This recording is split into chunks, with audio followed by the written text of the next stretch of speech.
Hello everybody, welcome to Baldur's Gate Descent into Avernus, episode 17. I'm tormented by gnomes, I'll be your dungeon master this morning, and joining me today, we've got Ninjaman Matt, aka Darius Ravengard, and Shmei, aka Umbarto, aka The Chosen One. The Chosen One, trademark. Trademark. When we last left our heroes, it was the 22nd of Tarsak. There are 8 days until the council votes on whether or not to continue to employ the services of the Flaming Fist. It's been 15 days since the city of Elturel vanished and the light of the companion went dark. Some of your main quests at the moment are to investigate and thwart the Vanthampur conspiracy, stop the Cult of the Dead 3 from killing civilians for 10 straight days. I'll add a timer to that at some point. Yeah, that'd be nice. And discover the fate of the city of Elturel and of Duke Ravengard. Some of your side quests at the moment are to find the treasure of the Isle of the Abbey, to repair and staff your new hideout, and there's a variety of bounties and other quests in the city you're working on to establish your power base. In our last episode, after the battle at Joplin's, Darius was running some errands. He did some bounty hunting, he did some skullduggery, he set up a meeting with the Clergyman, who's the local kingpin of your neighborhood, in order to try to smooth things over after taking over a local, very profitable drug den. Tarina is working on that. You made a lot of contacts and you sent out some agents. Umbarto, you have 3 hours that you've accumulated that you can spend. I believe I am rather hurt. Yeah, you don't have to spend those hours at this time. You can basically save them up and then be like, now that I've got 8 hours, I want to spend a day of doing temple work to gain renown with the temple, or whatever other downtime activity you want. But you should probably spend at least one of those hours right now to take a short rest. If I take consecutive short rests, I think my healing light restores each time I take a short rest. I think your healing light comes back on a long rest. On a long rest. But I could be wrong. I'm opening that up right now. Kevin, even then, if you would just take one short rest, it would bring them all back. It wouldn't bring them back once per short rest or anything like that. Oh, okay.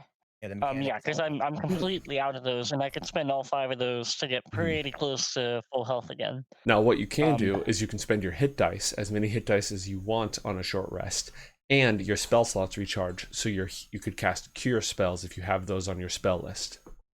I believe I do, but I also feel like whatever nonsense we're about to get into will probably involve burning hands. So right, but the thing that you just suggested about doing with your healing light, you can't do with your healing light, but you can do with your spells. Oh, I got you. Yeah, okay. And just to confirm, healing light is a long rest. It's a long rest. Got it. Cool.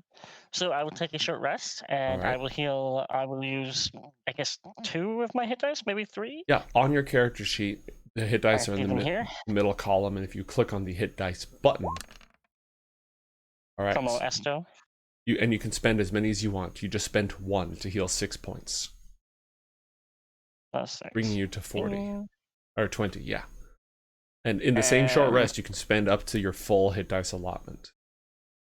And what does it take for those hit dice to restore? That's a long rest? You get half your level on a long rest. So every time you take a long rest, you get back 2 hit dice. Got it. So I'll go ahead and spend 2. All right, roll again. Heal another 3 hit points, bringing you to 23. Would you like to spend more? No, I'm going to switch to healing. Okay. So your spell slots come back at the end of your long rest. 1 of your 3 hours has been spent. You can cast your heal spells at level 2 because you're a warlock and that's how you do. And actually, I don't. Oh, there's cure wounds. Okay, beep, bop, boop. Mate, the way that you phrase the getting the hit dice back screwed me up for a second, but it's the same thing. It's written differently, but it's the same exact thing. All right. +8. No, plus 13, my dude. They get added together because you click that and it was a higher level cast. Because you're a warlock, you cast. Oh, so it's 5 + 8. Got it. Okay. So you heal 13 health, bringing your total to 36. And you have. I think I'm pretty much ready to go. All right, you have 1 spell slot. So you have spent 1 hour. I'll just take some notes. On a short rest, and I would advise you to bank the remaining 2 hours for later because You just want to join up with your party to do some stuff. I do. All right. You do, in fact, join up with your party to do some stuff. Let's go ahead and reunite the gang. Are we doing things and stuff, or stuff and things? I'm going to say things and stuff. Okay, So, that's acceptable. And Kevin, from a metagame perspective, if you're planning on meeting back up with me and it's 2 hours away, you might want to just do what Joe suggested and just use your last hit die or last spell to heal up to full, and then take another short rest for 1 more hour to get both your spell slots back. Because right now you're at lower hit points and down 1 spell slot. I'm pretty close to full. I'm only down 10% of my health right now. Yeah, I guess I could take another short rest. I'm just saying, if you have something to do in those 2 hours before you meet up with my timeline, then all more power to you. But if you don't, I don't think I do. What I'm allowing people to do is, if he just says, "Yeah, I'm going to save that for later," as soon as you save up 8 hours, you can say, "I'm going to spend that to do 1 day of a downtime activity." Oh, that's cool. Yeah, didn't realize that. That's awesome. Yeah, that way we can speed things. That way, if there's little bits and pieces here and there as we play asynchronously, you don't have to just sit around on your ass, and we don't have to spend the first 30 minutes of this session on a solo campaign while Matt sits there and twiddles his thumbs. So you can either spend he looks good doing it. I mean, that's true. I could just sit here and drink incessantly. That's not like that's Umbarto's job. So Yes, it is. So Umbarto, you do have 2 hours. You could spend one of them to refresh your spell slots, and you'd be at full power. And then where am I meeting up with? Garmel's House of Mastery. He's not that far away. Okay, so I will spend that last hour, and I will go ahead and if I'm going to do that anyway, I'm going to use my second heal. All right, just heal yourself to full, because the minimum healing on that is like it's going to be enough 5 or to 6. Just blast me well past. Yeah. All right, you've got 1 banked hour of downtime now, and I've got full healing. You got full health, spells. And you are easily able to join. All right, and actually, on that banked hour of time, can I schmooze the local couple blocks around Joplin's? If you're looking to make a long-term change to the local attitude of the area, you need to bank a full day in order to actually. Full day, okay. Yeah, I'm not saying that you can narratively say that you do that, but after you've done that for a total of 8 hours is when it actually counts. So from mechanical perspective, let's just save that hour. Once you've got 8 hours, you can be like, I want to spend that on this, and we can just say that you've been using your time to carouse with the locals or hand out pamphlets or whatever it is you'd like to do. Yeah. All right. Or just walking around telling everybody, "Hi, I'm the chosen one. Have you met me? We should do this. Hi, let's hang out, get a drink." Build your reputation. All right, Matt, do you want to meet up at Joplin's, or Umbarto, do you want to meet up at Garmel's House of Mastery? I think he encounters me at Garmel's House of Mastery. I didn't take care of it last time because we were ending, but I was taking a short rest because I'm at 8 hit points. So he'll probably catch me at the start of my short rest because I am very... Okay. Go ahead and take that short rest, and the two of you unite at Garmel's House of Mastery. And because Matt just spent another hour, the timeline advances. It was noon. Now it is 1. And Kevin, if you don't want to wait around for me, you can always just take my bird and your retainer, Rhea, and just leave me here for an hour, go do some information gathering, and you can come back for me, or I can come meet you. Or you can bank that. Yeah, either way, absolutely. I'm just saying. Okay, 9 to 17 now. That's better. I'm still bloodied, but yeah, not bad. Not bad. Totally worth it. You have more to spend? No, we had already spent some last time. If you'd like, I can drop a heal on you. Got a beefy boy heal, and I could still have a spell slot left, which we've shown when it works, 1 spell is usually enough. I think for now, I'd rather just stay bloodied and hide in the back. Not that you're like a great tank, but I feel like 2 rounds of you, if we really got into trouble, and you using your horrible flamethrower hands, I'd rather let you do that and me just hang in the back and be very, very careful. Got Mhm. it. And then I got my trick throws back, so I'm probably going to be doing more tumbling and dodging Okay. than I am outright trying to knock people over the head or making them bleed. So in your marching order, I had Abby Walker, the infamous, aka the That's so infamous. creepy. So she's removed because you collected that bounty. You mean Walker tech with Abby? Yeah. Yeah. Shmei, you collect 466 experience points Oh. I don't from. think I added that, Nate. I think I left that alone. Right now, it showed that we were at Kevin. Do you see 5862 on your experience? I do. Cool, good. I didn't add it. I wanted to wait until we had somebody else who was here. So Yeah. So what should our total be now? add 466 to 5862. I'm doing the math right now. I'll catch Awesome. you up on it if I need to. Yeah, let me know.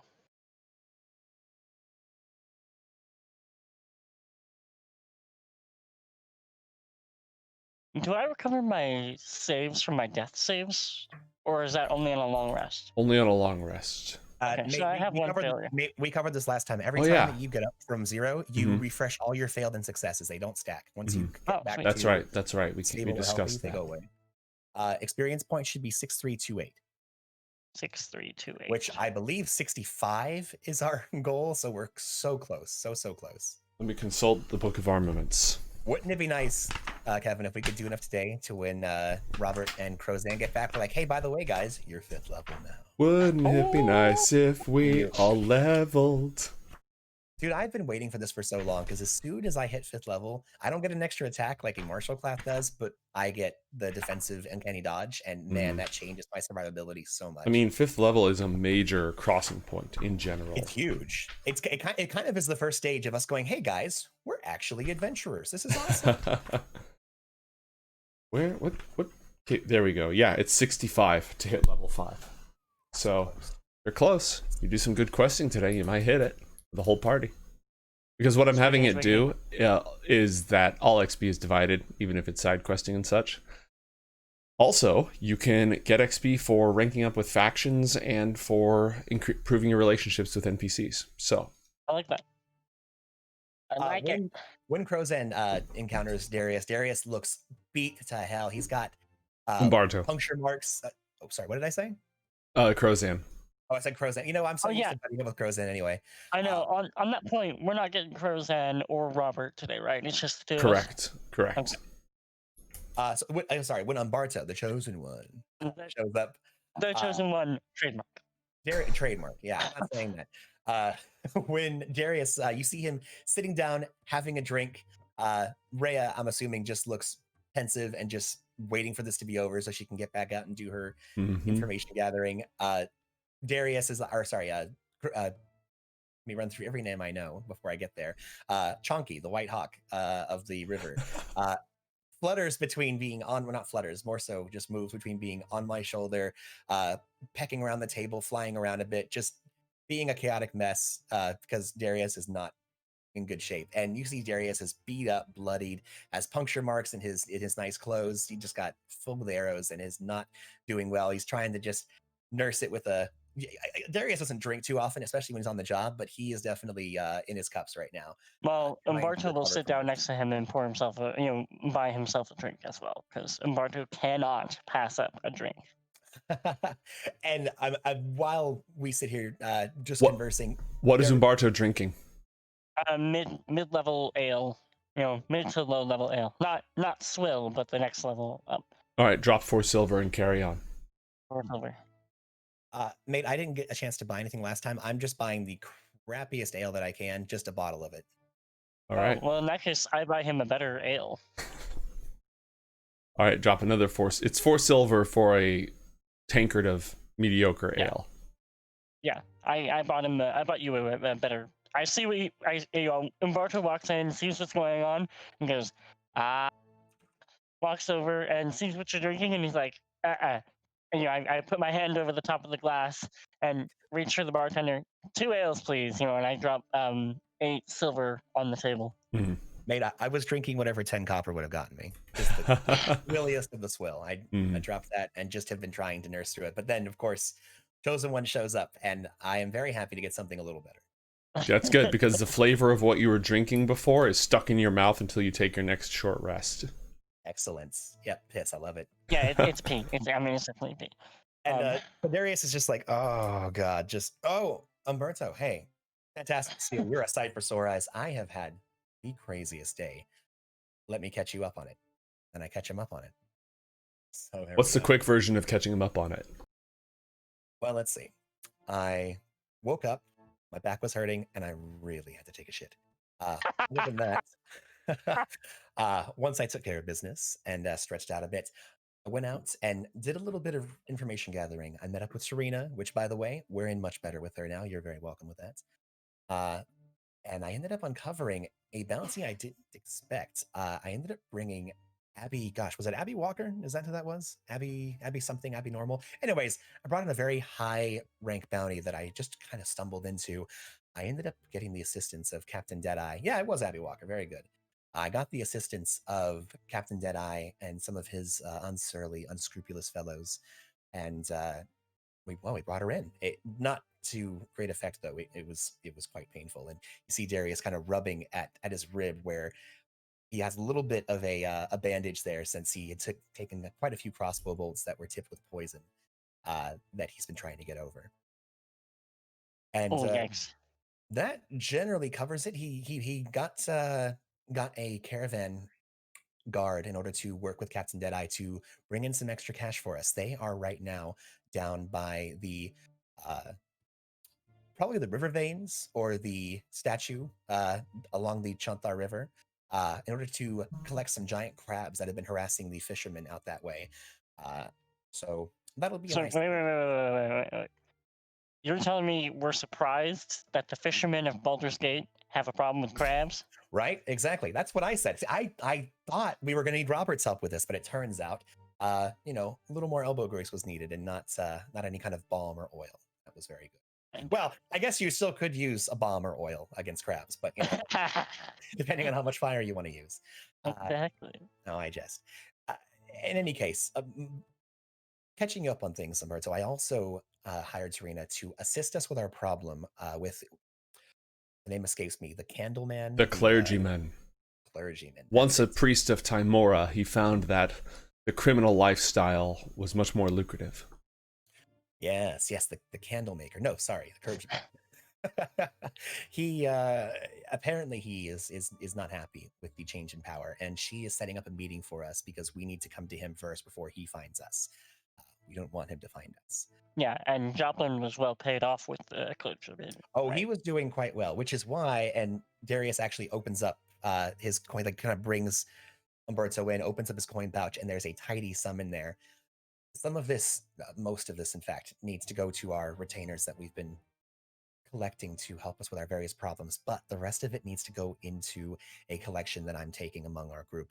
Once we get Robert's armor, we need to make sure that we are very, very careful with our money. We need to ensure that when we do purchases, we have to make sure that it is useful and necessary. I know that we need to keep gear with us to make sure that we can keep going on these little quests of ours and to uncover what happened to Elturel and what is happening in Baldur's Gate. Aside from that, I think the rest of our coin needs to go into Joplin's. I know that it's an arrangement that I kind of thrust on the rest of you, but trust me, I think it's going to be much easier to hide out in Joplin's or whatever we end up calling it. I don't think we're going to call it Joplin's anymore. We'll see. Rather than going up into the High Hall. We still have that as a backup. There's a lot that we can do with this tea house. It's right by the docks. It's in a very central location. And I think that it may not start out as lucrative as what the guild currently has, but over time, it's going to be a better asset for them. We'll convince them of this at some point. And it will be very helpful to us. We can turn it into a training ground. We can utilize the sewers to help us get around the city undetected. It's going to be great. Trust me. There's going to be a lot that we can do with this. Well, I'm on board with it. Excellent. And we also end up spending a lot of time in Eastway anyway, so it's a good kind of middle spot for us. We often end up down here, so it's a good spot.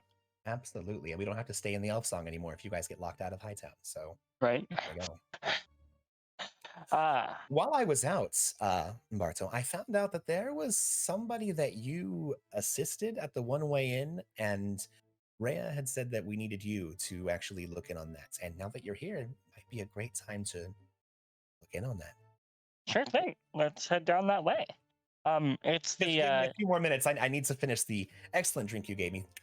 Thank you, by the way. And I need just a couple more minutes because I'm still pretty sore, and I think I actually need to poop. So I'll be right back. And you're able to take care of this conversation in the aforementioned log dropping over the course of a short rest.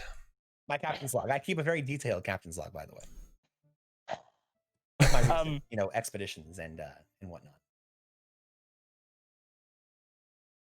You have a lot of away parties, away teams, and boarding action. It's just that's what happens. Yeah. So the story with the one-way in. What was the name of that lady there? Lucky, I believe. I think it was the candle maker. I see this right now, man. So Lucky, I figured out that that's the orphanage I remember as a kid. And I went down to that spot to try to learn more, and gave them some food and some money, and in exchange for a brief conversation. I don't quite remember helping out with them. What did I do for them? Have they asked for me? What's the story? Did you share that you grew up there or something?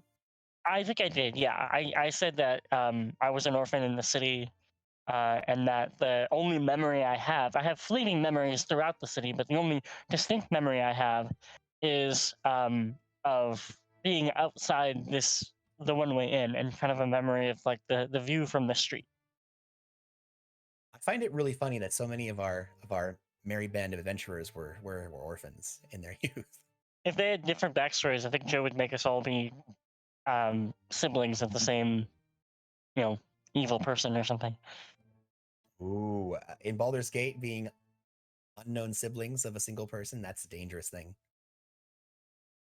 True. I wouldn't put it past him, though, to be completely honest. The thing that you guys all have in common is that you lost people to a mysterious plague. That's right, a mysterious plague. Did Robert lose people to a mysterious? I never. I don't recall.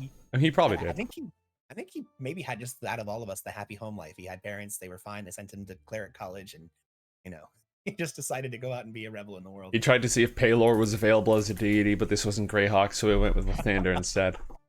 Nice. Yes, very good. I thought he went with Ilmater. Yes, Ilmater, not Lathander. Lathander would be the Paylor equivalent, but Nick is less into the sun god aspect and more into the healing aspect. So Ilmater it is. Right. Okay, so what's the deal with the one-way in the context of like Rhea? What is Rhea saying about? Oh, I was using Rhea as an excuse to bring you in. Oh, okay. Yeah, well, let's go check it out. Like, the issue I found there was I don't speak the Thieves Guild can't, and I was trying to get more information out of her, but I couldn't really communicate. And it was clearly a Thieves Guild place, but excuse me, I don't know what's going on there, and I'd love to know more. I'm curious more than anything else. During the fight at Joplin's, Darius actually left the scene to find a sewer entrance to get in underneath the base. I remember. He was pointed to the one-way in. He used his thieves' cant to talk his way into using the sewers. So he found out that the one-way in addition to being a de facto orphanage for street kids taken care of by Lucky, it's also a guild access point to the sewers that they use to get around without being detected by the guards as their secret network.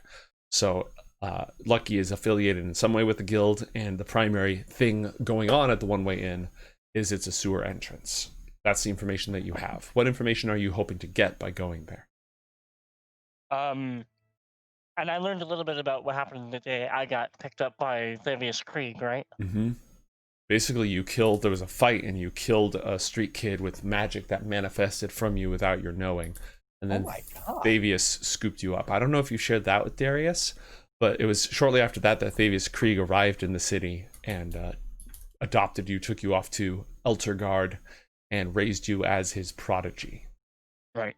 I knew that something happened. I didn't know what happened. And in talking with Lucky, I learned that I killed a kid. And I had not remembered that. Like, it was blocked out from my memory. So I don't know if I would have told Rhea or Darius about that yet. Mm-hmm. I feel like there was a rumor growing up before I got picked up by Mr. Ravengard himself that, yeah, there was a kid that just like, incinerated another kid on the street. But you know what? Like that couldn't have happened, right? Wait, was that over at Bloomridge or nah, man, not the Devil House. This was somewhere in Eastway. It was crazy. I was there. Well, actually, a friend of one of my friends said he saw somebody who heard about it, but I don't know how much I can really confirm. But it would have been awesome, right? Well, given that Umbarto is obsessed with his reputation, if he hears that there's a rumor, he would claim it instantly, and he'd be like, "Oh yeah, that Mm-hmm. was my magic manifesting, and I'm super powerful." But until he knows more about what happened and why it happened, he might keep it under wraps because it depends on what the rumors say.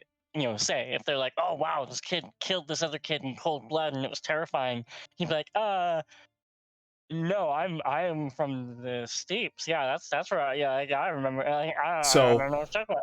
Yeah. one thing to point out, this would have been at least 10 years ago, Yeah. and a lot of stuff has happened in Baldur's Gate since then. Oh yeah, no one talks about it anymore. That was like 2 weeks. Then somebody got killed in a cockfight, and then it all kind of under the rug. It wasn't a thing anymore. Old news, old meme. Yeah, exactly. The oldest of me. Hey, I know we're going a little bit off topic. I just don't want to forget. There was somewhat of a timeline on that merchant in the wide, and I gave her some like hints at where to go to get some help. Go to Insight Park, stay out of trouble, and we would kind of, if we got time, come in and check on her. Mm-hmm. I was looking in our notes and in our side quest. I didn't see it anywhere. Mm-hmm. Do you remember anything about that, Mr. DM of Awesomeness? I remember it occurring, but I don't remember the specific time frame. So what I'm going to say is that either you can go talk to her, and that's available now. It's come up in your quest log as available, or I'll just activate it when I see fit. When we're on our way from Garmolt's to the one-way in, when we do that, Mm-hmm. I did want to kind of nudge Umbarto and be like, hey, when we get a chance, if we could stop by Brampton and go to Insight Park, I want to see if that lady from Y checked in with the druid. The lady from the wife. What was her issue? She couldn't pay for the stall. It was like 50 gold for a stall, which all of you would recognize as being completely outrageous unless you were dealing in the most absolutely high-end luxury goods imaginable.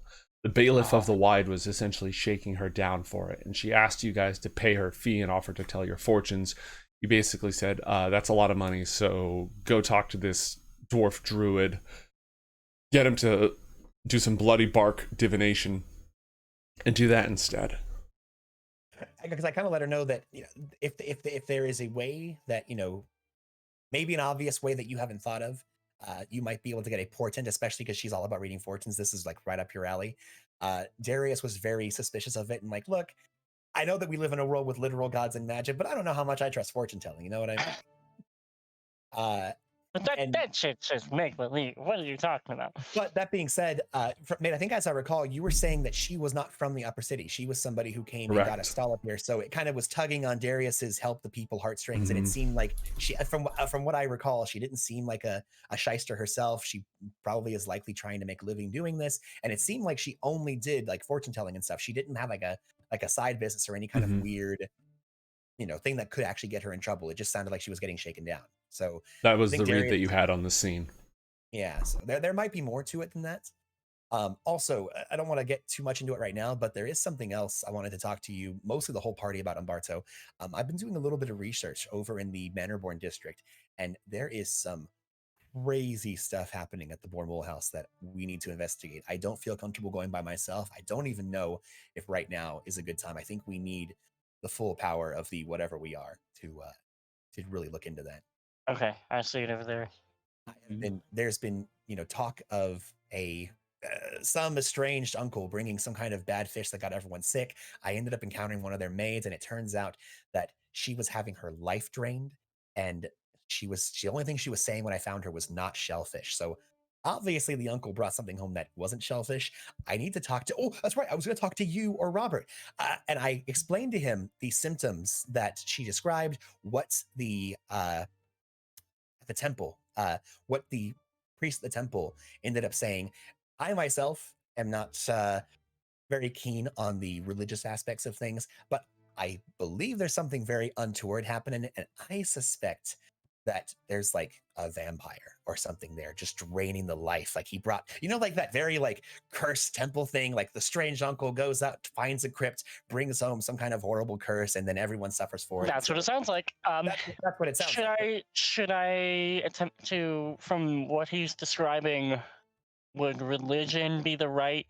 I don't feel like it is. If it's like Arcana. It's Arcana. It might be a lich. I've heard of liches. Like I think they drain your life. I'm not really sure. Yep. There's a lot of bad things out there. Based on my knowledge, I think. But maybe you would know. What's your total on that roll? 13. 13. Okay. You would hazard 13. You would hazard that it is the touch of the undead. And with a 13, you further believe said undead is incorporeal in nature, ruling Like out a ghost or something. the touch of a vampire. I was grasping at straws. I just heard of like, hey, there's things that suck out your soul, and I figure, hey, maybe that's what this is. I'm really glad to hear that someone that's a little more experienced with this can back. Well, I am the chosen one. Trademarked. How could I? I look up at God and say, don't go along with this. You don't have to do that. By the glory of Almater, stop. Stop it. Get some help. Shall we proceed to the one-way in? Yes, thank you. I just wanted to catch you up on things and make sure that you're made aware. I appreciate it. I don't forget myself. If I don't constantly remind myself or my allies every 10 to 15 minutes, I'm going to forget that it's a thing. And So you lack object permanence, but it's like quest permanence. Object permanence, I am fine with. Quest permanence is a completely different thing because we have so much going on, Umbarto. If you put the quest in a black bag, you forget it exists, and it's like, there's no quest. Where'd the quest go? Oh. Let me put it this way. I will never forget where my daggers are on my person. I will forget that if I just saved the mayor's daughter, I need to take her back home. You know what I mean? That she shouldn't just follow you around for the rest of the day. Yeah, I'm like, I'll rescue her, and then there's just a lady following me, and I'm like, she's really close. What's going on? Oh, right, the bounty. So yeah. Let's proceed to the one-way in. All right, you gather your party and you venture forth. Takes you about 5 minutes to move through the streets. It's not that far, probably less. I just have 5 minutes as a blanket. This is how much time it takes to move within a district, so it takes 5 minutes. I mean, and we're talking, we stop, and we, Yeah. One time there's no traffic, the next time there's double traffic. It all evens out to being 5 minutes per jaunt. Also, I'm probably making it take more time by constantly looking around and seeing if I'm reading, especially if they let me know that we're going to a place that has obvious connections to the guild. I'm looking for thieves' cant along the way. I want to make sure that if there's any warnings. And in fact, before we even get within sight, I would say, like, do you want to go ahead of me? Because I've already been made there. You already, do you want to go talk to them first without me? Like, do you guys have a plan or like a goal? I have no idea what's happening at this inn. I'm going completely off. I was thinking, so when I was there last time, I was trying to just figure out more. Let me get this straight, Umbarto. You know there's a thread here, but you've only barely pulled it, and you're expecting me to just rip this sucker out of the sweater and figure out what's going on. I was figuring together we could rip it out, but I wouldn't expect only you to do that. I mean, you're not the chosen one. Like, you need the power of the chosen one. Theo. Trademarked. You're pushing it here, Theo. Maybe I forgot that I don't know how to, talk what you're talking about, and we can just move on and forget this whole little place. All right. So I guess my goal is, I wanted to see if the kids were well treated. Because if they aren't, I kind of want to kill her. Very black and white view of the world, my friend. Well, bad people need to be punished. Like, we have systems in place. We have laws. And look at the state of your city. Your laws are garbage, friend. Hey, you know what? There are ways that you have to go about doing this. And Umbarto, I am systematically trying to go through and reestablish what's happening here and make it a better place. And it doesn't help that you're constantly reminding me every time that I bring it up. What would help is killing the bad people. and then they aren't bad anymore. You know? Umbarto, we've talked about this. You cannot kill everyone who disagrees with you every Oh, single time not they people do who it. disagree with me, just bad people. But I only disagree with bad people, so you know. Your circular logic is sound, and if I wasn't so untrustworthy of the way that you do things over in Elturel, I'd probably believe you. Anyway, let me go figure out what's going on here. So basically, you want me to ascertain how are the kids doing, and you want me to kill the lady if they're doing bad. Is that Oh right? no, I guess go around the corner and make a first impression of the place by yourself, and then tell me if you want me to come in and talk with them as well, which I I'd be guess happy to do. I guess what I'm getting at here is aside from ascertaining that the kids, these orphans, are okay, in which case, by the way, they're not okay. They're orphans. Let me just put that out there. Yeah, so we can help them out. I would like to do that. Um, so Oh, so okay. let's go in, check in on them, see if um see if there's like if they're being mistreated. Like let's kill her. Today in Child Services Baldur's Gate, we're gonna find out if the kids of One Way In are doing all right. And if they aren't being mistreated, let's see if we can help her out, and make a friend. Because basically, like, Okay, that's great. You want to make a contact. That's what you're looking for right now. yes, That yes, is Darius's reason of existence. Yes, this is the person that we know has relations with the guilds, and you have an interest in them. And yeah, I can work with that. All right. and another thing, she's guarding our back door.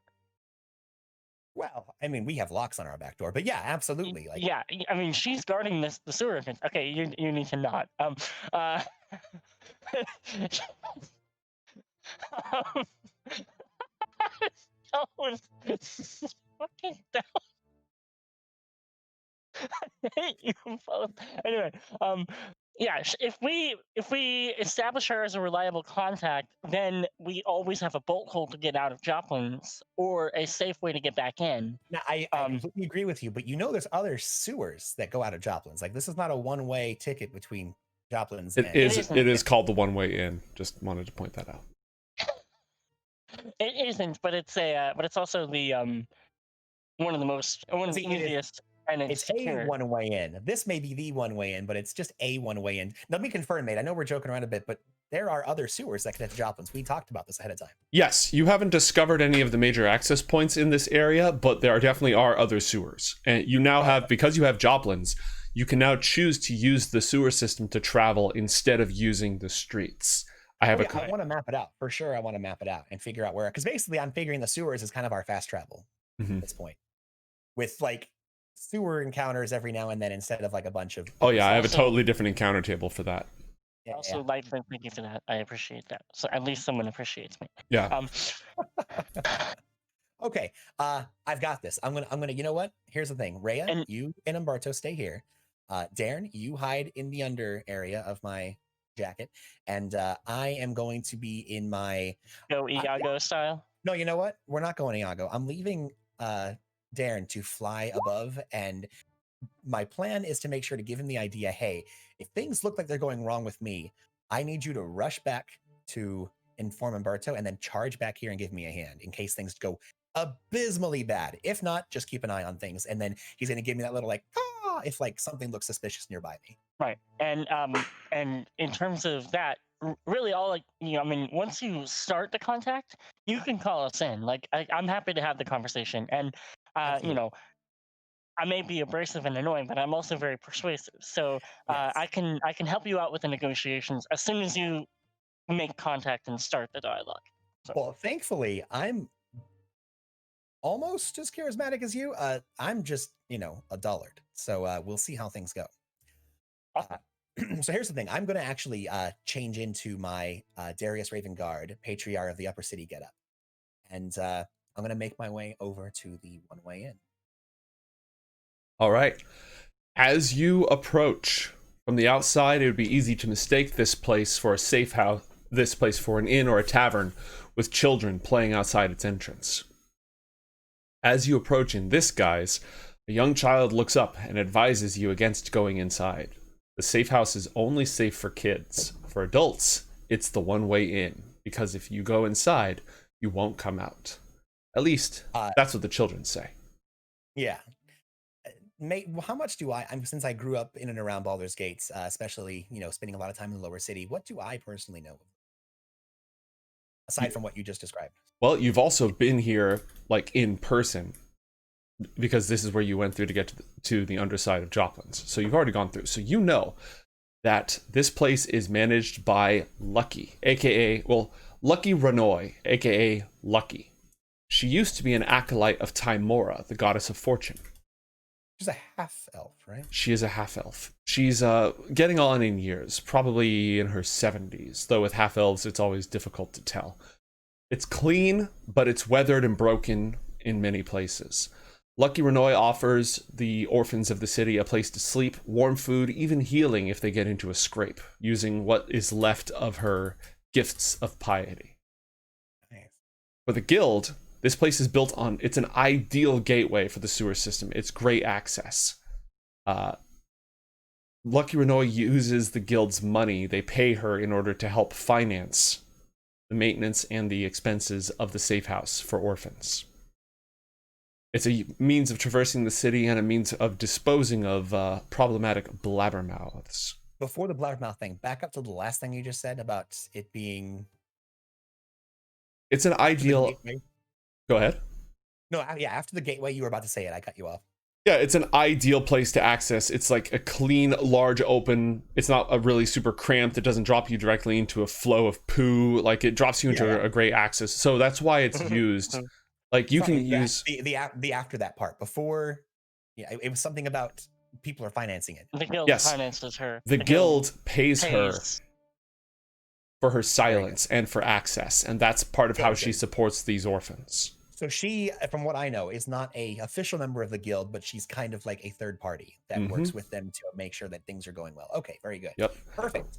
And now, you could have probably paid your way into the sewers if you weren't a member of the guild, but the fact that you are at least associated with the guild makes it much safer for you to do so. Yes. We're a little more than associated, right? Are we just... You are rank 1 in the guild. Yeah, okay, good. Yeah, we're footpads, we're initiates. Yeah, if you were rank 0, every time you use this to get into the sewers, there'd be an increasing chance that the guild would rough you up, or at least have a conversation with you. But you are able to access this place. Normally, it's a gold to get in for passage in order for outsiders. For you, you're part of the guild's previously existing arrangement. Perfect.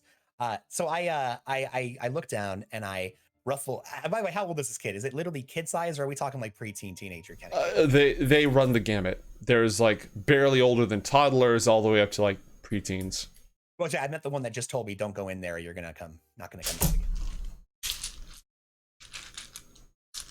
I'm going to assume the kid is 8 years old. I don't care how old he actually is. Close enough. I'm going to just ruffle his hair and just go like, thank you for your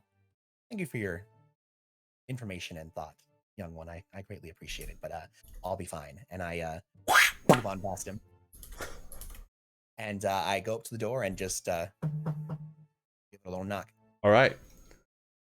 While I'm waiting, I look around and see if there are any signs of either the guilds or other rogues just in the immediate vicinity. There are no other rogues in active deployment, but there are guild signs hidden and carved around the place, marking it as what I'm looking for. I'm not looking for rogues. I'm looking for the signs. Oh yeah, there are signs here. Signs for sewer access, signs for pay the toll, signs for friendly contact.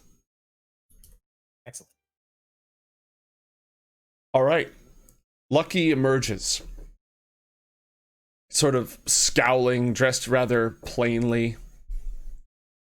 And let's see, she's got a tattoo of an 8-pointed wheel on her neck, and other tattoos of cards and dice and stuff like that. Her fingernails are worn down from biting out of anxiety. Oh. And she wants to know what you want. What do you want? Fancy man. Madam. Well, as you likely know, I'm Darius Ravengard, patriarch of the Upper City, and I run a...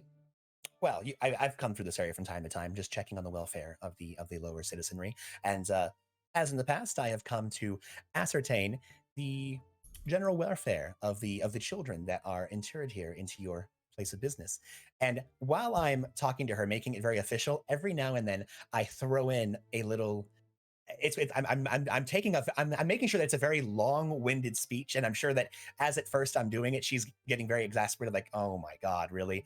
But I'm making sure that every now and then throwing in a little bit of like, and the footpads, they are smelling good this year, and little bits of just things that I just Mm-hmm. nestle it in there for every 2 or 3 paragraphs. I'll throw in 1 or 2 little things, and what I'm trying to basically get across to her in Thieves' Cant is that using the guise of just being here for general welfare, that I'm here to speak on behalf of a newly acquired asset of the guild, and I have a, let's call them a retainer of mine that would like to set up a account with you.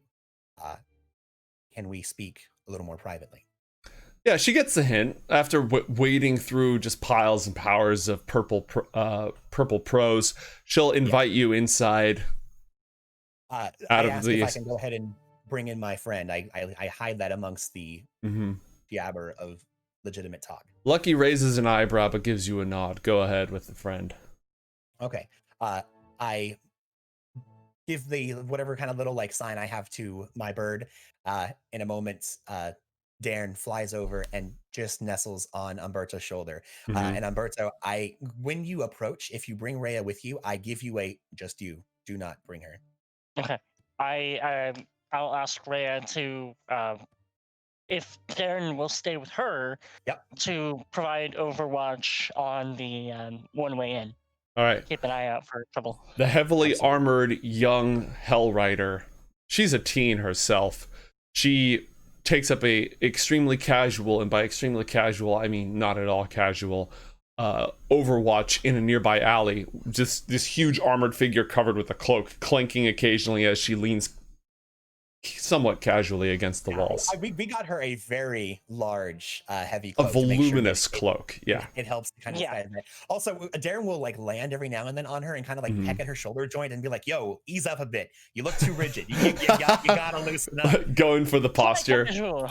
Poke. You'd be better just walking around a bit. Don't just stand up and just statuesquely press up against this wall. You know." Clink, clink. Well, with the that's the thing with the din of the sounds of the afternoon moving through Eastway, Mhm. the ching ching ching shouldn't be quite as bad as just it could be. Okay. I join All right. Darius. Lucky recognizes you from the last time you were here, though now you're in more roguish company, which gives her some new insight into your character, which is interesting, holy man. Not that she says that, it's more writ upon her face. She's anything that you can do to help her support the cause and support her children. Like, she's definitely willing to listen. Okay. And before we enter, I get into this big speech about, oh yes, this is a newly acquired, let's say, priest who is here to help out, make sure that the children are as healthy and happy as they, doing a whole bit about that before, yep, this is the guy, let's go. Essentially, you're doing everything in over-the-top patriarch style. And making sure that anybody looking in on this, unless they really Mhm. are picking, I'm spreading it out enough to where someone just kind of walking in on it or overhearing it shouldn't pick it up. Someone needs to be seriously watching us. Okay, in order both to of pick you up roll on that. deception checks. That's my shit, man. Natural I 20. took care of that earlier. 11. Okay, that's not bad. Nobody watching would be any the wiser. As you enter the one-way in, you are able to speak more openly, if you so choose, out of the prying eyes and ears of the streets. And I take a seat and just give the floor to Umbarto. Okay, I would briefly explain. Okay, so my associate here, or my co-conspirator here, if you will. Darius and I are part of a group of people who travel together and are working on a related quest for the good of the city.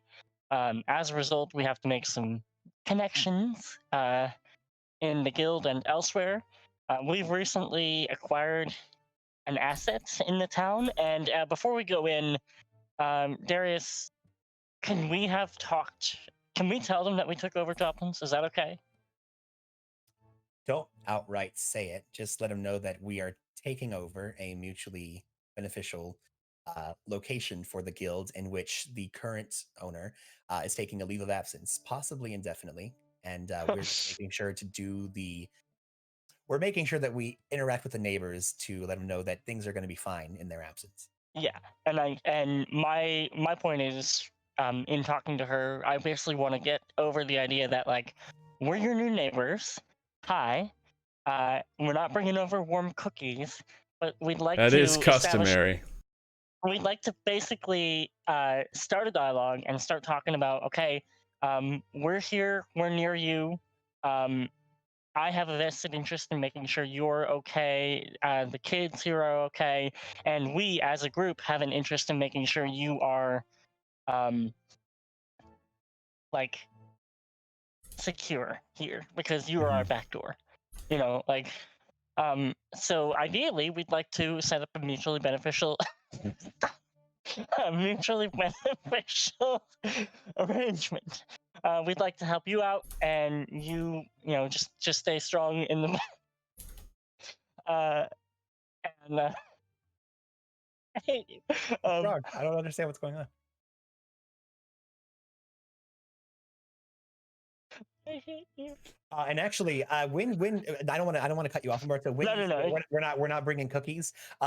And she's like, oh, when Uzi, it's customary. I will kind of chime in, and I from my pouch, or not my pouch, my bag, I do pull out the 4/5 of that very fine elven wine that I had and go. I said, actually, we do bring a moat gift, as it were. And then I say, oh, that reminds me, I forgot, and I'm like, I totally forgot about this, and I pull out 10 silver or 10 gold. Mhm. I'm like, we were supposed to bring with this too. Oh my gosh, I can't believe I forgot that. I look over at Umberto and I'm like, you can't say you're not bringing anything. And then when I bring something, you up it even more. You could have just done that in the first Suck my place. dick. Damn it. Suck my dick.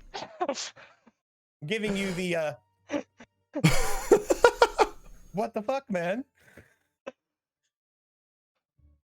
All right. Yeah, but the idea is like, I want to make sure the kids are okay. I particularly am interested in that. Also, you're guarding our back door. Also, we're your new neighbors. We'd like to help you out and make sure you're safe. I Okay. will walk over and as you pull out your gold, I'll put my hand on it and say, of course, these are the promised gifts of what is to come. We, of course, as in proper protocol, we need to discuss the arrangements of such things before we just go handing things off, Umberto. Regardless, Lucky, do you happen to have a few cups again during this meeting? And I set down the really fine, only slightly used elven wine and say, I hope it's a vintage that you would appreciate. And if we could just maybe sit down and share a drink over this friendly negotiations. All right. She's definitely down. Umbarto, are you going to put that gold back in your purse? Yeah, he puts it on the table in front of him and does not push it across until we've discussed the. Yeah. Sorry, I was on mute. Yeah, I will leave it on the table in front of me. That's a good spot. Okay. Roll persuasion checks, both of you. Does that fine elven wine change anything for us? Yes, it does, but not like advantage or anything. It just sort of changes my own parameters. Okay. She's going to grab a couple of glasses and mugs, all completely different shapes. One of them is like a wooden tankard. One of them is, cheap crystal. One of them is just clay. None of them match. Blows the dust off of them, rinses them with a little bit of water, sets them down, and she'll go ahead and pour out. So now there were 4 glasses in there. Now there's 1 glass left. I'm leaving it with her. Great. And everybody has a sip. And Umbarto, this is such a fine vintage. This is really, really nice wine. This is delicious. I look longingly at the last little bits in the bottle, but I don't take it. Okay. Mate, I've had now a glass of wine, probably two or 3 cups of ale, and then what Umbarto just bought me. I'm gonna make a con save. Go ahead. I have had 2 drinks as well, but Umbarto's made of day. sterner stuff. You're fine for the time being. Roll to see if I'm getting drunk. Yes, you're getting drunk. I cast Magic Vessel at the darkness, which is something you can't do in 5th edition. You have to have line of sight in order to cast that spell. Exactly. Learn the goddamn rules. Plebs. All right. So, you have a conversation, and Lucky's not dumb. Lucky is beginning to piece together that you might be the new management at Joplin's. I'm fine with letting that be the implied Mhm. thing. I also think the etiquette probably says we don't just say that outright, right? Is that correct? Yeah. Well, I think what we're doing is we're using not quite thieves' camp, but we're using the proper terminology, at least as far as Darius knows, to basically say, yeah, we're the news management, but we're not. This wasn't meant to be a hostile takeover, but it was kind of a hostile takeover, but in a good way. Yeah, and we're not gonna be like, we're the new kids around here. You know, there's a new sheriff in town. There's a new anti-sheriff in town. I am 'Cause the we're not with the law. anti-sheriff. Yeah. So what can we provide that she needs in order to gain access reliably to this particular entrance point? And yeah, I mean, what does she need that we can give her? Or that we can Money. do? Like, she's running an Like a orphanage flat- here. Yeah, like a flat, like a flat weekly monthly stipend kinda of something to help pay to support the upkeep of the building. Like, what are her needs? She needs to keep the building intact. She needs food, medical supplies, you know, just stuff for the orphanage, essentially. She just needs operating budget and supplies to help take care of a bunch of street kids, healing, etc. So anything that you do to contribute to that, if you set up like a weekly payment, so stable income, that would be a big deal for her and for the kids. Okay. Kind of jumping What in about? on that? Oh, go ahead. I have an idea as well. We're gonna need employees. What if we give some of the younger kids or some of the older kids jobs as like busboys and barbacks and I kind of cut you off here, Umberto. I like where you're going with this. Since what my associate's trying to say here is that as part of our stipend weekly, in order to effectively put the one way in good standing and on retainer with the new and improved Joplins, we want to make sure that we can utilize your children in a way just to make sure that things in and around Eastway are going well. I know that the kids tend to get around the lower city, and we just want to make sure that we are made aware of anything they are made aware of. Just like when I came in, one of your fine urchins had informed Darius Ravengard that maybe he wouldn't come out if he had walked in here. Those are the kind of things that we want to make sure if anyone from your brood comes in contact with someone, let's say Darius Ravengard or otherwise, seeing maybe let's just say there's a certain Van Thamper son or otherwise that may be hanging out in and around the Low Lantern. Maybe they can kind of keep an eye on their comings and goings.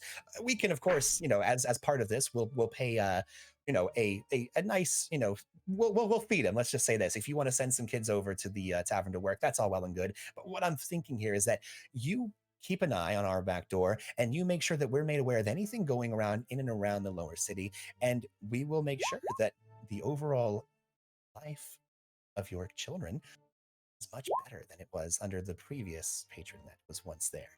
And in terms of jobs, I wasn't thinking so much. I mean, I like where you're going with this, Darius, and I agree. Let's definitely do that. I'm also thinking about like any of the kids who age out of the orphanage. If they need somewhere to go with like a stable job and a stable income, we could literally hire them. I'm not talking about like using them as like child labor or anything. I'm talking about like essentially a halfway house like employment plan. And we could theoretically get them kind of off the street with actual jobs as they age out of the orphanage, if that's helpful. Okay. You know? Again, not child labor, but like. Well, I mean, to be fair, like, this is a pseudo-medieval setting, and none of these kids. Yeah. I mean, we put kids to work, but like kids worked back then, so Mm-hmm. But, yeah. I mean, kids work nowadays as well, and in That's true. terrible standards as well. That hasn't That's changed. true. Yep. Yay. Again, what Darius is getting at is less, hey, I want to put your children to work, and more so, hey, Umberto, I know what you're trying to do. Don't just throw money at this person without setting up what can be done both ways. This is I mean, having people staff your shop is like that is a good exchange. And because you do need them getting her kids safely out is also good for her. So that's mutually beneficial. But I also like what you're doing because we need that as well. We need like the information network, and we should use her information network. I think we should pay her separately for sewer access and protection, as a stipend, and then as part of a separate payment, we should pay her for the information network. I think those are two separate functions she's providing for us. I think this is less one of those like line item invoicing situations and more one of those You scratch my back, I'll scratch yours. you make a generous weekly donation every 10 day to the orphanage, and the orphanage just happens to repay you with I just happened to hear this stuff exactly. like that. Yeah, just to be clear, Kevin, this is not a we're getting a line item of every single child, whatever they're hearing throughout the day. This is if something is of importance, and mostly again, what I'm tying it to is if we have a main quest or side quest that requires that we heard something, this is an excuse as to we can stop by and go, oh yeah, we've heard of something. That's what we're going for here. We're not having to itemize this. It's a lot of work for the DM. It's a lot of work for us. It's not needed. That's cool. So what I do need to know is, what are you willing to give per 10 day? Because to put this in perspective, sponsoring one orphan child for 1 day, it only costs $0.10 a day to feed a starving child in Baldur's Gate. A celestial. So 1 silver a day is a squalid existence for one person. 2 silver a day is a poor existence for one person. Which is basically like... Yeah, but a person refers to like an adult person, I would assume. Like, dude, kids are expensive. I'm sure you wouldn't know anything about that, Mr. Dad. I can absolutely let you know that despite kids definitely being expensive, I eat way more than my 1-year-old daughter. Just putting that out there. But the rules don't specify anything about that.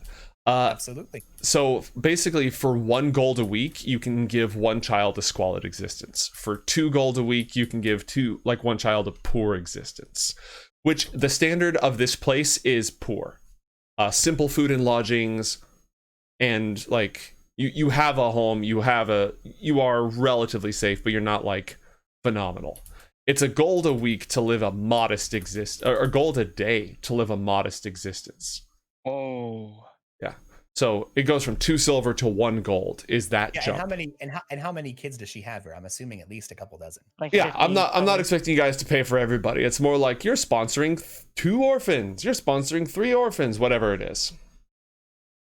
I can tell you right now, just this is between me and Kevin, from what we're looking for here, if we're just going to drop tons of gold, it's way more important that we get actual real retainers. This is really nice, your charity case, and I love it, and we should absolutely do it. I'm thinking we need to be more so either this is coming out of specifically your pockets, not even attached to our guild thing, since really this is something we don't specifically need, or I think that our faction would be willing to throw in 2 gold or 3 gold every 10 days, no more than 5 gold for this, and anything else you want to do above and beyond is on you. I think the big thing here is she needs to have face to Joplins and know who we are, and she needs to not hate us. So I think 5 gold a week is plenty. I think more so what I want to ascertain, mate, from our conversation is, was Joplin sponsoring her orphanage? What situation did she have with him? I want to find out. It's going along the things of, we're just checking with the neighbors, finding out what our patron, he didn't keep everything on the books. We want to make sure we know what was going on between, him. Yeah, what were the arrangements here? Right. Joplin did not have a specific arrangement with them. Joplin made a crap load of money. That money went to the clergyman. The clergyman paid for local guild access. So the guild is paying her. And all we really want to do is basically put a face to the name of Joplin, so she knows who's running it. So if we're ever like running around, she's like, who are those assholes? Like I want her to know us and know that we mean her no ill will, and then also at least make her like us, but she doesn't have to be devoted and dedicated. At least have her just 51% positive, not necessarily in our pocket or anything. So I'd be fine with 5 gold a week. Is that what you were saying, Darius? Yeah, but not yet. We need to make sure that we find out from the clergyman what is going on here. We do not want to upset the balance of things by if we find out during our meeting, wait, you're directly paying for them. That's not part of our deals. You're insulting some kind of aspect of our thing. We need to make sure that right now it's information gathering. We do not want to drop the money yet. Right now we had a nice, interaction with her. We shared some good wine. We showed like, hey, this is what we're all about. This is what we're potentially trying to do. But before we do anything in and around this neighborhood, we need to talk to the candle maker, the clergyman, and find out what are the ins and outs, what is the faux pas, and what we are allowed to do. And we can kind of touch on, hey, if we wanted to do some, some nice charity programs to kind of make the realm a little bit better. Where does that fall along things? And if they're like, we don't give a crap, whatever you do is your own business, then we can move on this. We just want to make sure we don't upset the balance and piss more people off with things that we don't know I about. buy You know that. what I mean? I buy that. So definitely have a nice interaction with her. We let her know our intent, and that we're basically just going around doing some information gathering, getting to know the neighbors, and we're going to be very soon kind of doing a nice natural shift in things, and that we'll be back in contact with her soon. And I would like to offer to, if there's anyone who needs any healing, Hmm. I would offer to use one of my spell slots to heal any of the kids, because I Hmm. can say I've got some skill in healing. I can help out if you'd like. Okay. Like right now, Right. specifically. At the moment, they are okay on that regard. However, over the course of the conversation, again, you get the impression that Lucky cares first and foremost for the well-being of these children. The forgotten, discarded, downcast of Baldur's Gate, a city where fate does not look on everybody kindly. You also get a cryptic warning about the clergyman. He is not to be trifled with. He has people killed on a regular basis if they go against his business. He's been doing it for years and years and years. In fact, roll insight, Umbarto, with disadvantage. Thank you, chat. It wasn't child labor. Wait. It was an employment program, assholes. I may have double rolled. No, you're good. 2 equal 11s. Like everything should be. Mm-hmm. Yeah. So the guild uses this place to dispose of bodies, and the bodies of those that annoy the clergyman or go against his business interests have been discarded here for 10, 20 years. Easy. It's a Is long... it a health hazard to the kid? What does she No. do with? I see that she's pretty darn close to Madame Meat Pies, Madame Masel. What happens to those that are discarded?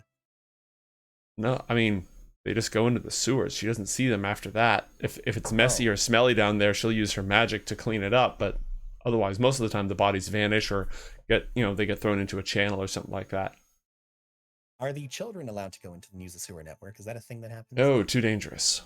That's what I figured. Okay.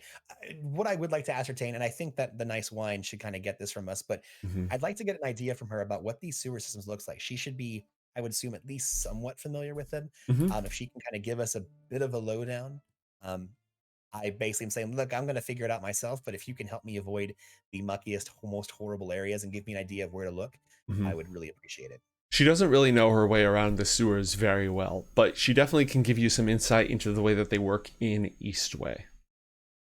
She doesn't know any other entrances, does she?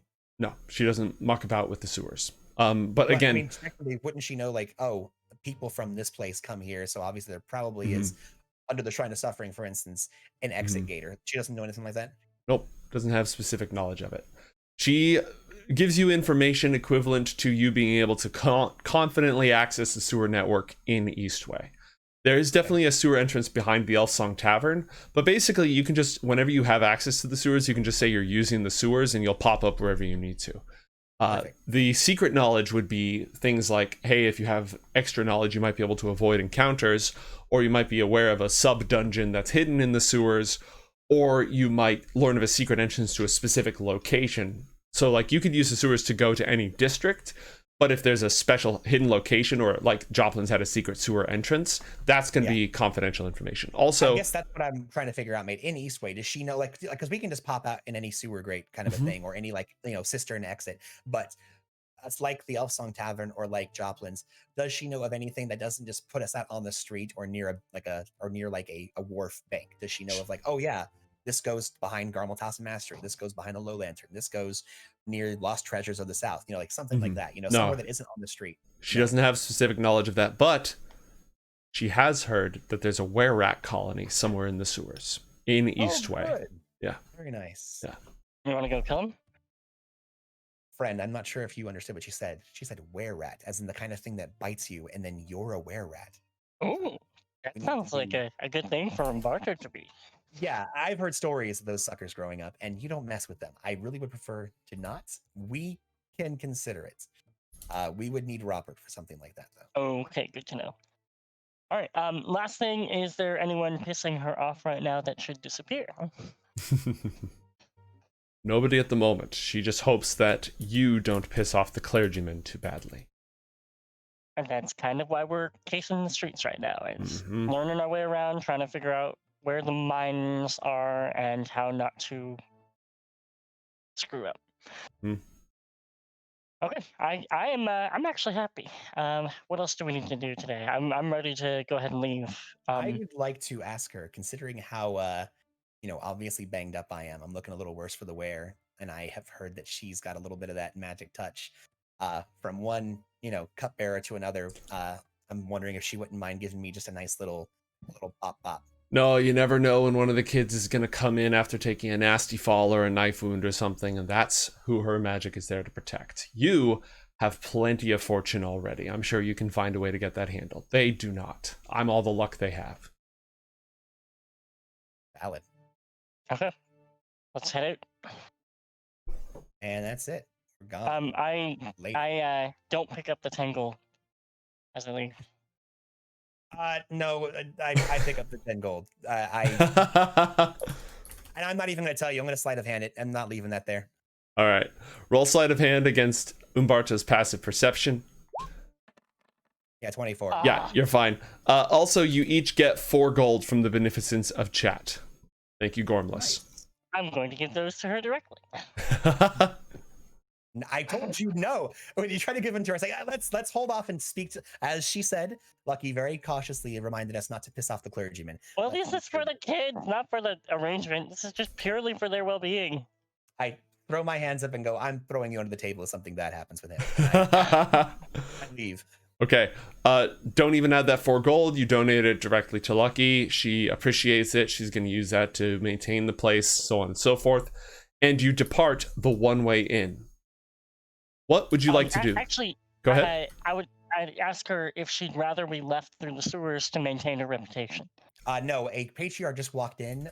Well, no, it's a patriarch. One way in. Yeah, no, Darius Ravengard just walked in and talked about, welfare and whatnot. Darius Ravengard is walking back out. I do not want to be on the streets. Some kind of story that he walked in and didn't come back out. That's not happening. Okay. Sure. We came here under the guise of we're doing social welfare, things we're helping out. It might raise a couple of eyebrows, but Darius has been coming down here for years trying to help the people. It wouldn't be out of character that he's trying to help out an orphanage.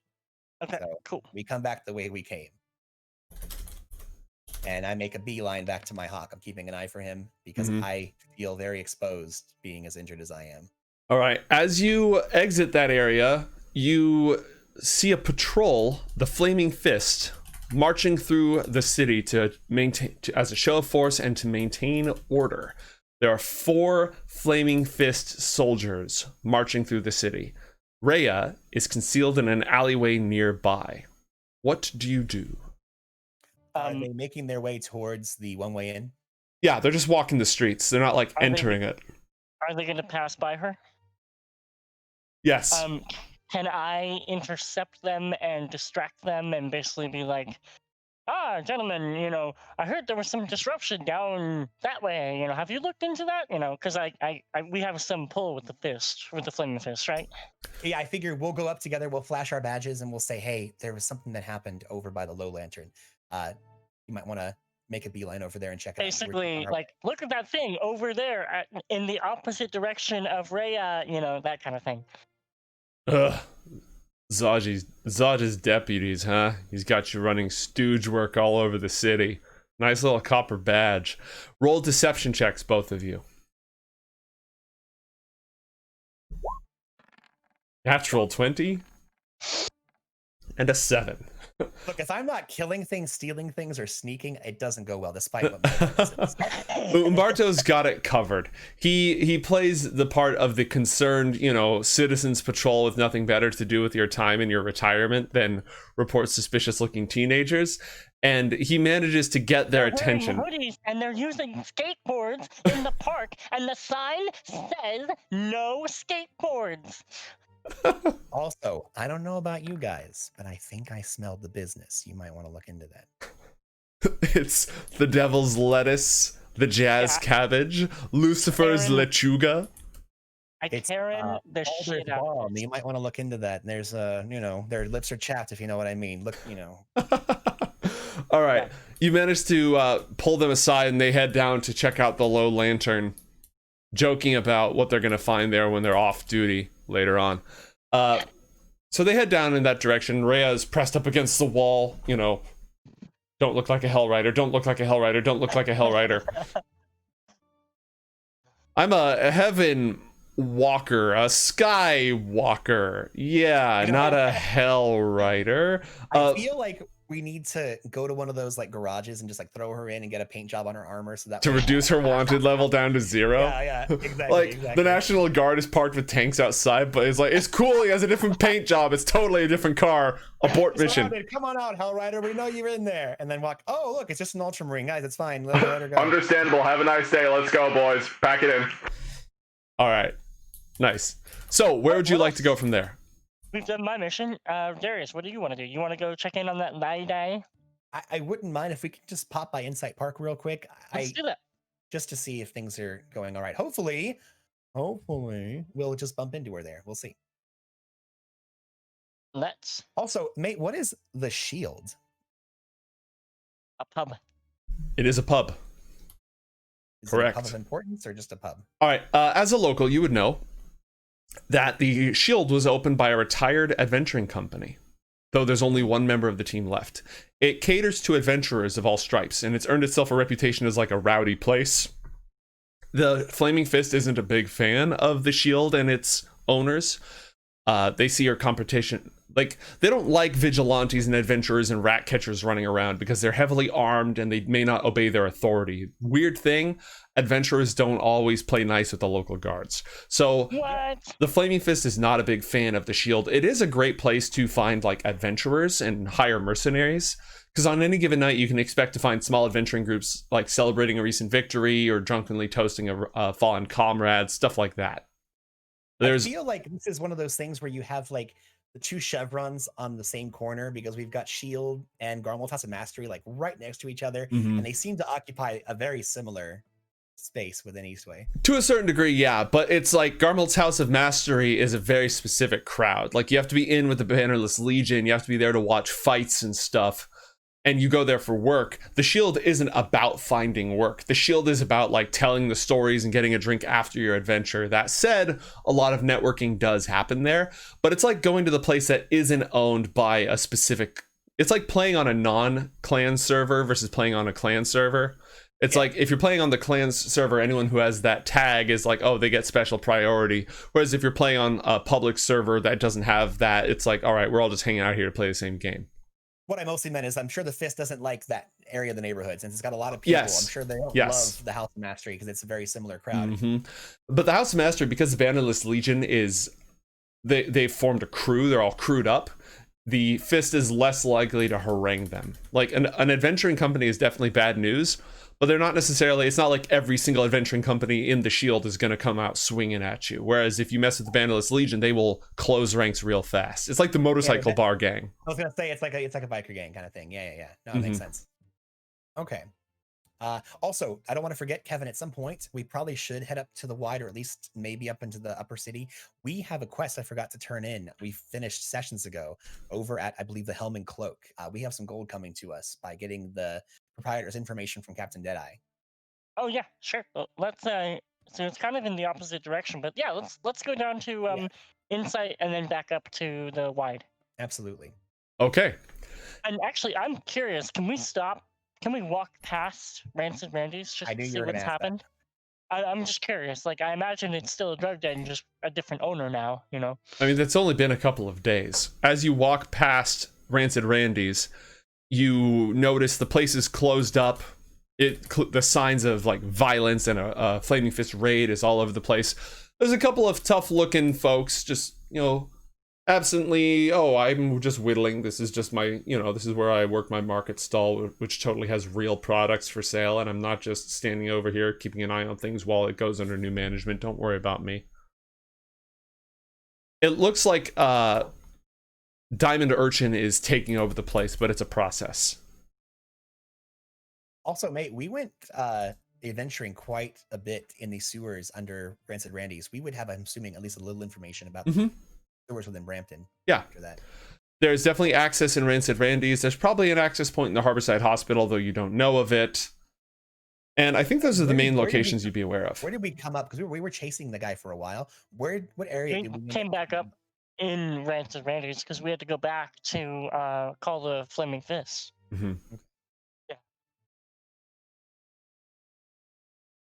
I guess what I'm inferring here is that he was running a gauntlet in and around when he was leading us on a chase. I just kind of wanted to know where that was taking us. Like, so that way we have an, for instance, if it was kind of doing one of these, I can infer that maybe it's going up to Masel's or something. You know? There's no special other sewer entrance in Brampton.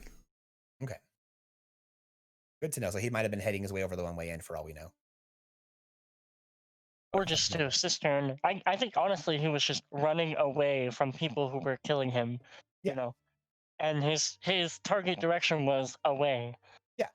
So, on your way in to this area, you pass a young boy in ill-fitting, patched-up clothes, passing out crudely made flyers from Madame Masel's bakery. I was gonna say when we entered this, we needed to check that out because you've been pushing that for 5 sessions now. We need to figure out what's going on with Madame Masel. So. A meat pie for a single copper piece. Fresh meat pies. Fresh meat pies! Get your meat pies! He's just... on our way go kill him? On our way from Eastway to Brampton, I'm going to have Darius go into his not quite Crevane outfit. His like adventuring outfit, but not, you know, he doesn't pull the mask up like, oh, you're Crevane now because you have the mask up. You know what I mean? Just dashing rogue, his rogue persona, right? His rogue persona, exactly. I looked at Umbarto like, oh. Oh, I mean, like, you want to go check out what's going on with the meat pies, and yeah. Well, you said kill him. I didn't want to kill him. Well, I assume they're. I'm assuming you and murdering children human. and bringing them to work, Umbarto. I assume it's children. In the entire humans that they're eating in the meat pies. So I assume that means we're killing someone because bad people. Yeah, we're definitely making I think what'll happen is that we left the one way in, bumped into that kid, went to Masel's, checked out Randy's, and then went to Insight Park. That's the So let's check out Masel's. All right. The building is sagging under its own weight. The stonework has been patched up in many places. It's like built into the backside of a crumbling Brampton tenement. And Madame Masel herself is a pleasant enough halfling and exceedingly polite, incredibly polite. She is hard at work cooking and baking and taking care of everything. Neither of you proficient in cooking tools, right? No, sir. All right, well, that's fine. You have a little extra pocket change. Thank you, chat, for the treasure to get yourself some meat pies. So you get an additional, and as fits the quality of these pies, the two of you have 7 electrum pieces to divide amongst yourselves. You had to give us electrum. You know what? The dice have spoken. You take 4, I'll take 3. Oh, to divide. I thought we got 7 each. My No, apologies. 7 to divide. Then thank you very much. Add that to your care. Madame Masel is pleased to see you. There's not a huge line for these pies. There's like a few people that come up. They look pretty desperate. They're tweaked out or just they don't have a lot of money at all. They come by, they pay a copper, they get their meat pies. What can she do for you? What can she get for you? Mate, real quick, has she been around for a while, Madame Masel? Yeah, probably a couple of years. Not like a long time, just a couple of years. Have I heard anything about what's going on in this meat pie shop that isn't super popular but is somehow staying in business still? No, I don't think you've heard about it. I mean, the city's a big place and there's a lot going on. There is. No, that makes sense. Copper piece each. And I'm like, I would buy one just so I can smell it. Okay. I'll be polite about it. I'm not like, okay, drop 1 copper for the meat pie. And I'm gonna tip her 5 more. Ooh, thank you so much. You're so kind. I'm buying a meat pie. Just a Drop meat 1 copper, and you get a meat pie. pie. Alrighty. The pies are in these little, like, fiber, some sort of just barely no, they're just they're not on in like a dish of any kind. They're just sort of served up on trays, and it's crumbling. Like, as you pick it up, it's sort of crumbling, and the dough is stringy. It's lumpy and grainy and kind of soggy. It's not fully cooked through. I'm gonna like these pies are barely edible, basically. I mean, you haven't tried them yet, but they look barely whatever edible. whatever we do next, I want to do it out of sight of her. So we're just walking around the Mhm. corner. Because I'm not gonna eat this thing, but I do want to see what it's made of. Okay. I So- will not. You can go hide. That's fine. I'm not gonna go hide. I am, however, gonna have Darren on my arm, and I'm gonna present the pie to him and see what he does. He pecks at it twice, and then just not eating it, just like pecking at it curiously, and then ignores it. Yeah, I figured. Because that dude would eat rotten meat off a corpse, and if you want to eat this, like, I look around at the people around me, and I just walk over, and if there is some kind of, you said it was on a tray. Oh, they're on trays, but you don't get to keep the tray. You just have to take the pie. It's That bring your makes own sense. rag or whatever you want to use to eat the pie. I'm gonna go set the pie down. I'm sure there's no tables or anything around here, but where people Mm. congregate, I'm just gonna set the pie down and just walk away from it. Okay. Some desperate, poor commoner is going to scoop up the pie and scramble away into an alleyway. I figured. Yep. I'm gonna try to see if I can see what it's made of. What skill do you have that could help you to determine the nature of the meat?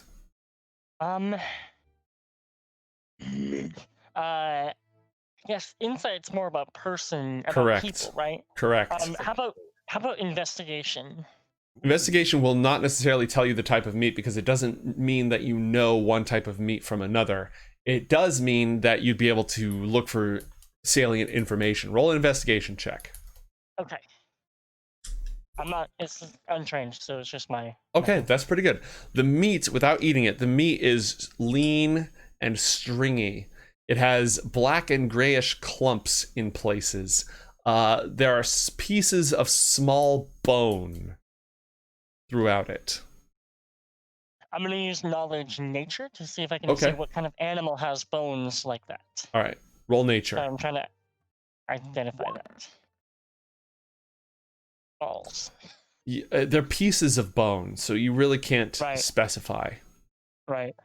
I'm gonna give if there's no more information I can gather from this, I'm gonna give the remainder of my pie to someone who wants to eat it. Okay.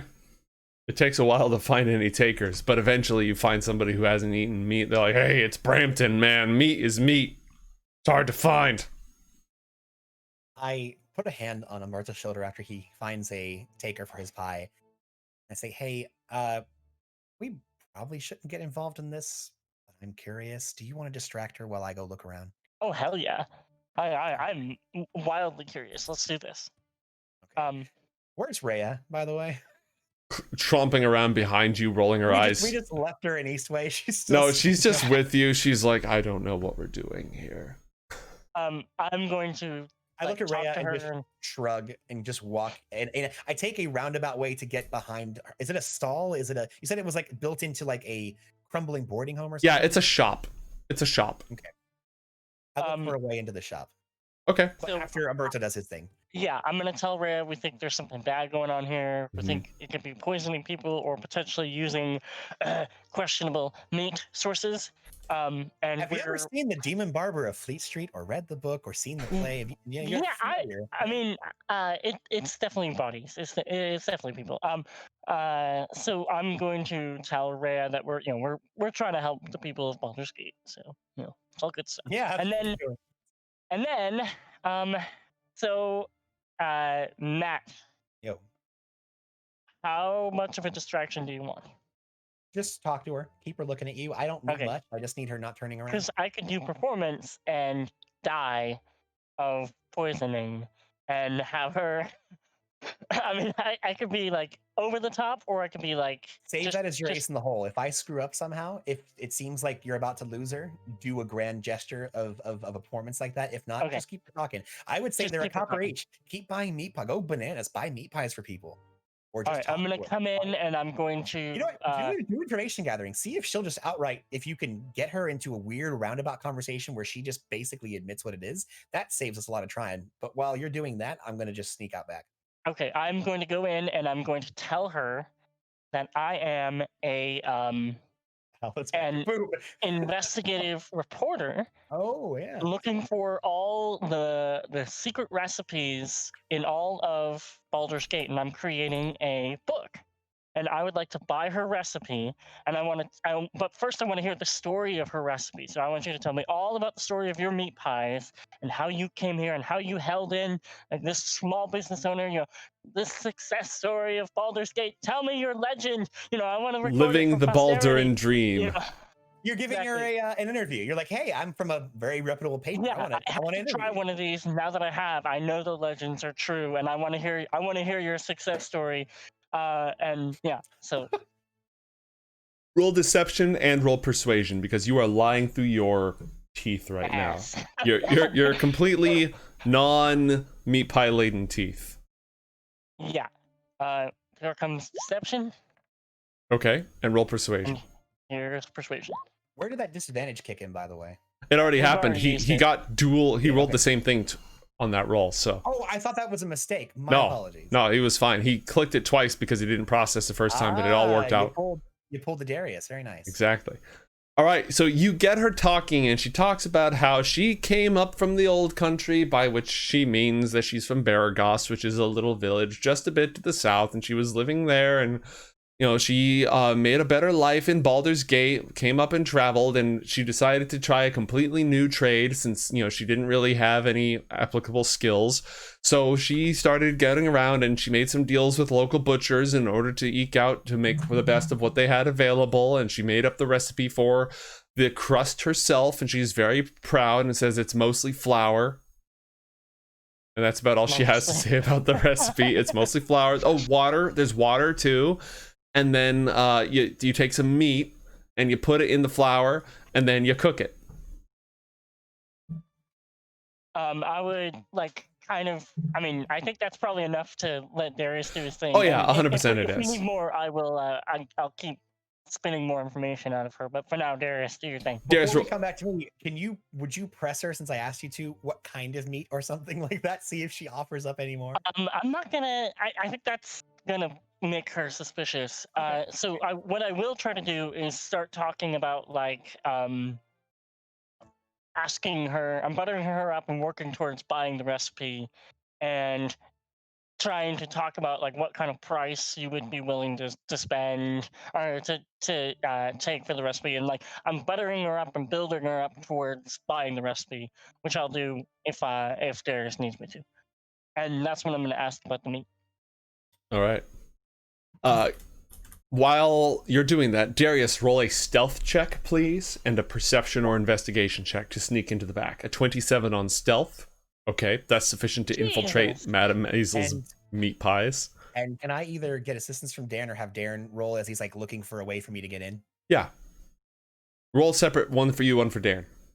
Copy that. That way we can use Darren's stats, which are better. Okay, not that much better. Oh, but you got a natural 20.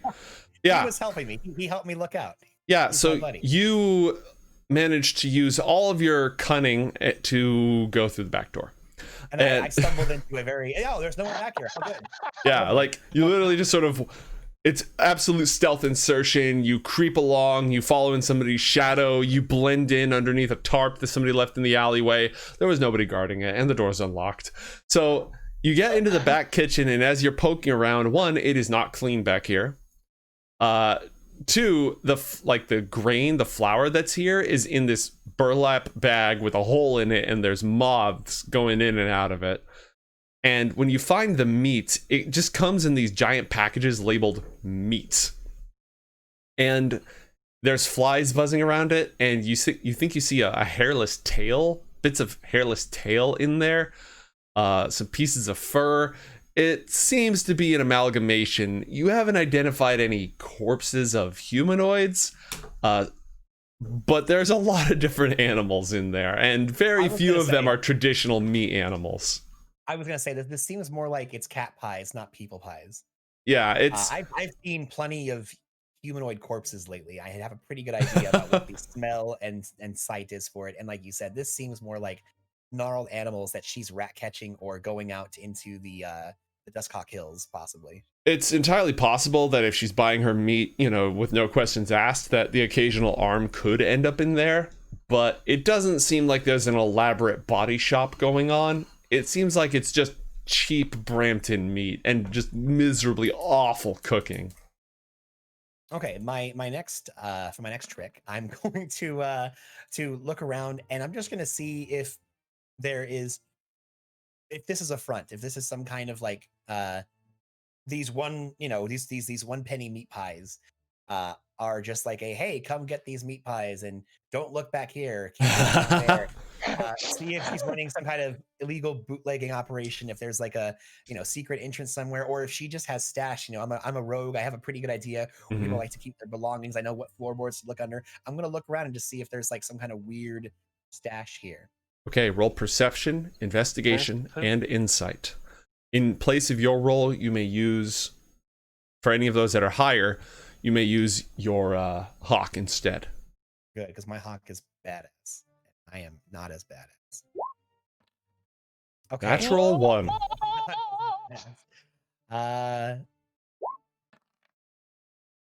So really? Wow. Darren gets a whiff of a meat pie and sort of goes cross-eyed. And I'm just too worried about him. What was the last one you wanted? Insight. Investigation, perception, and insight. I'm gonna just. My bird is not doing well. I'm going to use my insight for this. Natural 20. Wow. Okay. All right, Matt. You conduct a thorough investigation. You look for signs of thieves' cant. You look for hidden caches. You monitor the behavior of the desperates and the absolutely abject people who are here just looking for meat in Brampton. Because, again, mostly it's gruel or soggy veggies. It's not. Brampton is a tough part of town to live in. There's not a lot of good food. You do a thorough investigation, cross-profile the clientele. You do manage to find some thieves' cant marked nearby, pointing towards a shop. It's one of the more rarely used signs, and only the fact that you used to study this stuff when you were like bored in being a noble class, like you know all the common thieves parlance. Here's a hidden cache. Watch out for guard patrols. This shop is under the they pay their dues. Don't rough them up. Sewer entrance. Beware dog. All that different stuff. You know all these signs, but the sign for truly awful meat pies is very obscure and very rarely used. In fact, you didn't even recognize it at first, but it does trigger like the sign for awful, the sign for meat pies, and the sign for puking are all in one place pointing to this building. I had like one of those things where you're going through the hieroglyphs and you're like, wait, this doesn't make sense. It's talking about making sure that you're here during the full moon. Oh no, I misread that. It actually just says don't poop here. Okay. I was really it's like, okay, it's a bird wearing a purple weasel as a hat. What did that hieroglyphic mean again? What did that mean? Oh, that's not actually a bird. That's a weird cleaver in a bowl. I just thought, oh gosh, okay. Yeah. Okay, cool. I am going to as I leave, I'm just gonna leave. I'm gonna leave 4 Electrum, the 4 Electrum that I got from Umbarto. Electrum, it's so hated that you'll give it to the meat pie lady. Yep. I am going to I'm sure she has some kind of something I can scrawl on. I'm gonna take out my little ink pen, dip in a little bit of ink, and I'm just gonna leave the sign for Curvain the Fox, and gonna basically have it sitting under the little pile of Electrum that I'm leaving, and I'm putting it somewhere not quite inconspicuous. Like I want her to find this, but I want it to seem like she doesn't just walk inside and go, oh, it's there on the table. I want her to kind of be looking for like something, and then just like, bam, what is this? And then like, oh, and hopefully I am renowned enough to where she goes, oh, hey, Santa Claus left me a present. How cool. So, All right. Yep. There we go. F off, Electra. That's how I think about it. You ask a lot of questions up front, Umbarto, about the recipe, and it's not like she's talking you in circles. It's more like she just doesn't get it, because she's already told you, well, there's flour and water, and I put some meat in the pie, and I cook it all together. Oh my god. I think we're done here.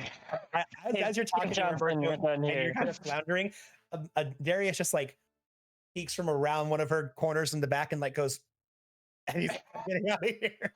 I'm like, oh, well, okay, we'll be in touch. Here's 3 Electrum. We'll be in touch. Oh, goodness. Thank you so very much. Go buy some fucking salt. Get out. I want to be very clear to chat. We greatly appreciate the treasure. It's just that Electrum is literally Satan. Okay, you're done with the meat pies, right? Yeah, I think if we ever do anything here, we build her a better kitchen and teach her how to freaking cook. Like, that's the There are so many people in Baldur's Gate. We're never coming back here again. We are not. This is a complete waste of our lives. Thank you, DM. You reptile. Every time you guys are like, dude, we have to check out the meat pies. We got to go back. Like, every single episode, somebody talks about the meat pies. It's like, we really got to go look in on the meat pies. But you were the one who started it. I just look. The city is full of people. The city's just full of people living different lives. I didn't do anything. All I did was portray the verisimilitude of the second world. That's all. That's all I did. Every single game, specifically Madame Masel. There's the Shield. There's Lost Treasures of the South. There are so many living, breathing people in this city. But you guys don't go visit those places, and those places aren't handing out flyers. That's urchin passing out meat pie. How could she afford all these flyers if she can? I mean, that's what I was thinking. If she could just spend some money on getting actually good meat, you know. Good question. Here's the crazy thing. She's got kids, at least more than one, passing out flyers, and she doesn't even know to add salt to a meat pie. I spent probably the better part of 5 minutes searching out her area, found absolutely F all, and I'm sure there's something here, but apparently I missed it, and we're just. You rolled a 20 on your insight. There's like. I rolled 2 ones on the actually finding thing. Oh, that's true. So you know what? This is something that unfortunately us and our viewers are not going to pull the string out of, and I'm okay with that. Yep. Let's go check out Randy's and then go check out Inside Park. All right, so we already kind of covered what's going on at Rancid Randy's. We already sort of spoke about that. But that said, you have bounced around enough in this area, plus entering this district, that when you move to Inside Park, 2 things are going to happen. 1, I'm going to check for encounters. That's valid. You know what? Yeah, you're right. Okay. That's fine. That's true. You know what? That's true. Yeah, that's true. That's very true. That's true. I mean, yeah, that's true. The other and so I just rolled, and I will not tell you what I got, because the other thing that's going to happen is we are going to take a 5-minute break. So okay. We'll be back in 5 minutes, everybody. Catch you after the break.